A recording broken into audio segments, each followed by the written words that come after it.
나를 깨우는 삼삼한 책.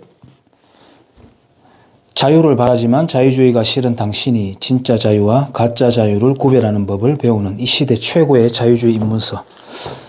세 번째 들어가겠습니다. 프레데릭 바스티아의 법을 김정호 교수가 소개합니다.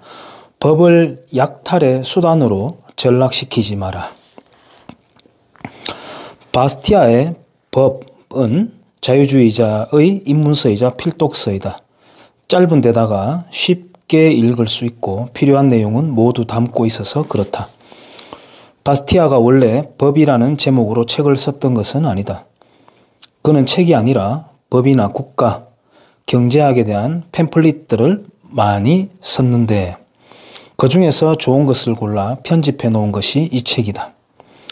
첫 번째 장인 보이는 것과 보이지 않는 것에 이어 법, 재산권과 법, 정의와 박애, 국가의 순으로 이어진다. 소제목들에서 드러나듯이 이 책의 핵심은 법과 국가와 개인의 관계이다. 여러분은 개인과 국가 중에 어느 쪽이 우선이라고 생각하는가? 개인이 먼저라고 생각하면 당신은 자유주의의 문턱을 넘어섰다고 봐도 된다. 그렇다고 자유주의가 국가를 무시한다는 뜻은 아니다.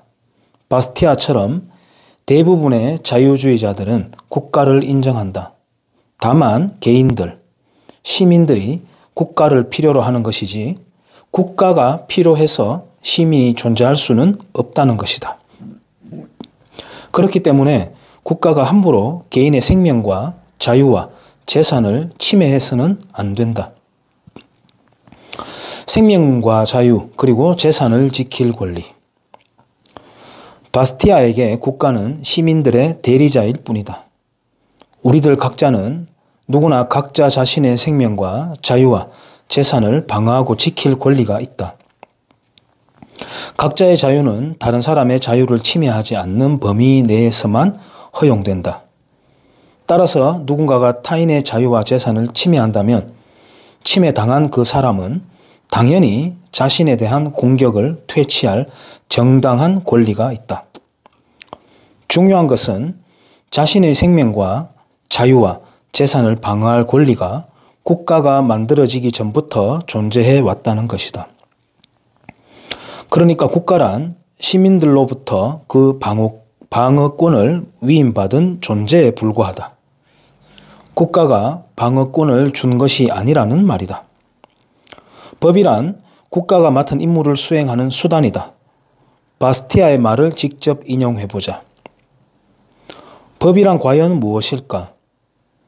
각 개인들의 자기 방어권을 집단화시킨 것이다.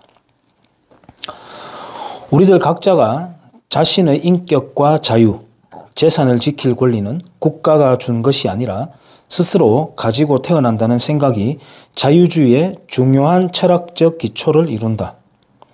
여기서 특히 눈여겨보아야 할 대목은 재산권에 대한 인식이다. 보통의 사람들은 바스티아의 절반에만 동의할 것이다.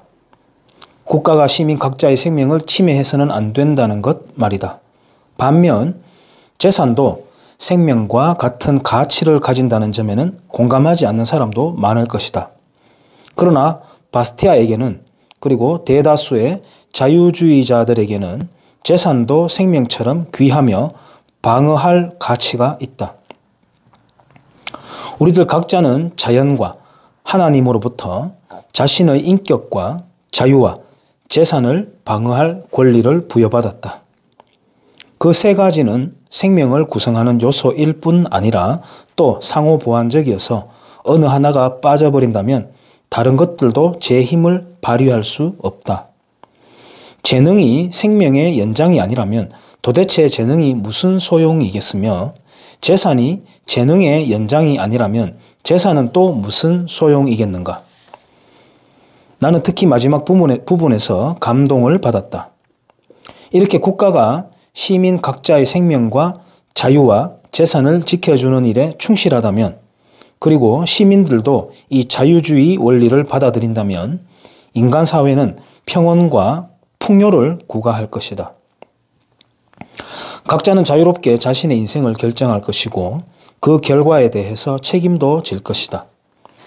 바스티아에게 그것이 바로 정의이다. 법도 타락할 수 있나?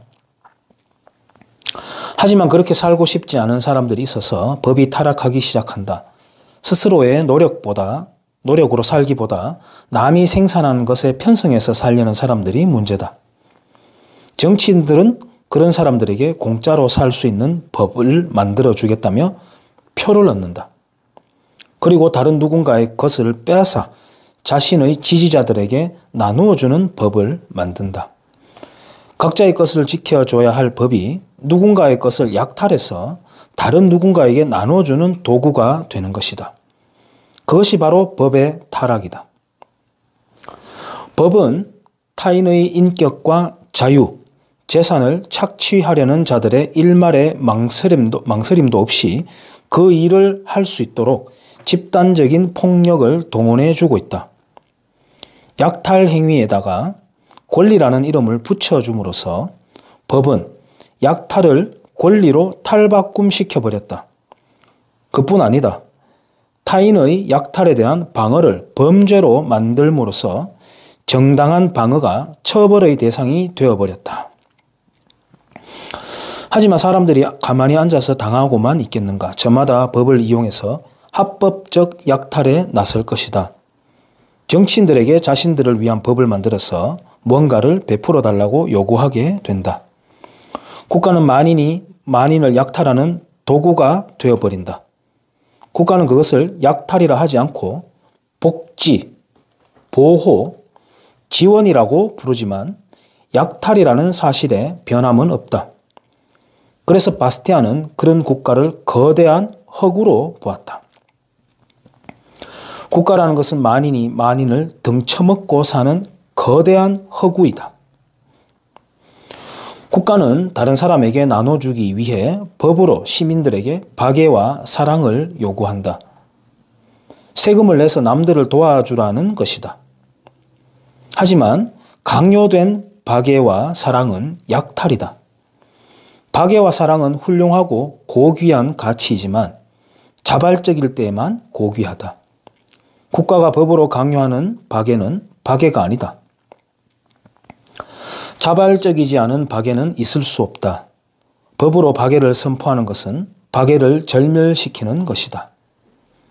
법이 인간에게 정의로움을 강요할 수는 있지만 자기 희생을 강요할 수는 없다. 결국 시민 각자가 타고난 자신의 생명과 자유와 재산을 지키는 것이 정의이며 그 정의를 집단화해 놓은 것이 제대로 된 법이고 국가이다. 법에게 그 이상을 요구하기 시작하면 법은 정의가 아니라 오히려 약탈의 수단이 되어버린다. 보이는 것과 보이지 않는 것.